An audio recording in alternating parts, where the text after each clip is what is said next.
మానవతా దృక్పథంతో ప్రజలకు సేవ చేయాలని సూచించారు మంత్రి కొండా సురేఖ. హైదరాబాద్ జూబ్లీ హిల్స్లోని మా ఈఎన్టీ హాస్పిటల్స్లో ప్రపంచ వినికిడి దినోత్సవాన్ని నిర్వహించారు. ఈఎన్టీ హాస్పిటల్స్ పోస్టర్ను ఆవిష్కరించారు కొండా సురేఖ. చిన్నారులు ప్రదర్శించిన సాంస్కృతిక కార్యక్రమాలు అందరినీ ఆకట్టుకున్నాయి. ఏ వ్యాధికైనా ముందస్తు వైద్య పరీక్షలు చేయించుకోవాలని, దీనికి ప్రభుత్వ, ప్రైవేటు రంగాలతో పాటు స్వచ్ఛంద సంస్థల అవగాహన కల్పించాలన్నారు. 700కు పైగా కాక్లియర్ ఇంప్లాంట్ ఆపరేషన్స్ చేశామన్నారు డాక్టర్ మేఘనాథ్.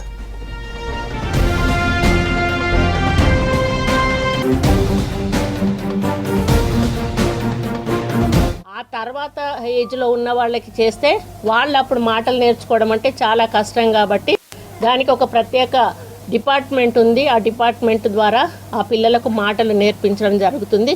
అది కొంచెం కష్టమైనా కూడా సాధ్యమైనటువంటి విషయమే. దాన్ని మన అందరూ ఈ డిపార్ట్మెంట్ వాళ్ళు సాధ్యం చేస్తున్నారు. ఇప్పుడు మనం చూసాం, చాలామంది పెద్ద పెద్ద పిల్లలు కూడా చక్కగా పాటలు పాడారు, డాన్సులు చేశారు, స్పీచ్లు ఇచ్చారు.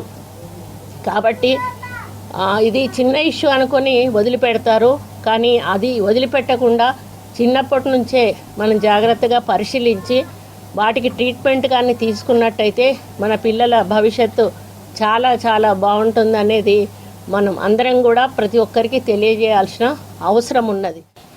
లోపం ఉన్న వాళ్ళకి సరిచేసే ప్రక్రియ మొదలు పెడుతున్నాం. ఈ ప్రక్రియ 6 నెలల్లో మళ్ళీ ఇంకొకసారి పరీక్ష చేసి వెనుకడి లోపం ఉన్నట్టయితే కనుక దాన్ని మనం హీరింగ్ ఎయిడ్తో సరిచేయడానికి ప్రయత్నిస్తాము. హీరింగ్ ఎయిడ్తో వినికిడి సాధనంతో బెనిఫిట్ లేకపోయినట్టయితే, సంతృప్తికరమైనటువంటి ఫలితం లేని సందర్భాల్లో 9 నెలల నుంచి ఏడాది వయసులోపు కాక్యులర్ ఇంప్లాంట్ ఆపరేషన్ చేసినట్టయితే వారు కూడా మనలాగే మాట్లాడగలుగుతారు. ఆ వినికిడి లోపాన్ని మనం ముందుగా పసిగట్టాలన్నదే ఇవాళ ప్రపంచ ఆరోగ్య సంస్థ యొక్క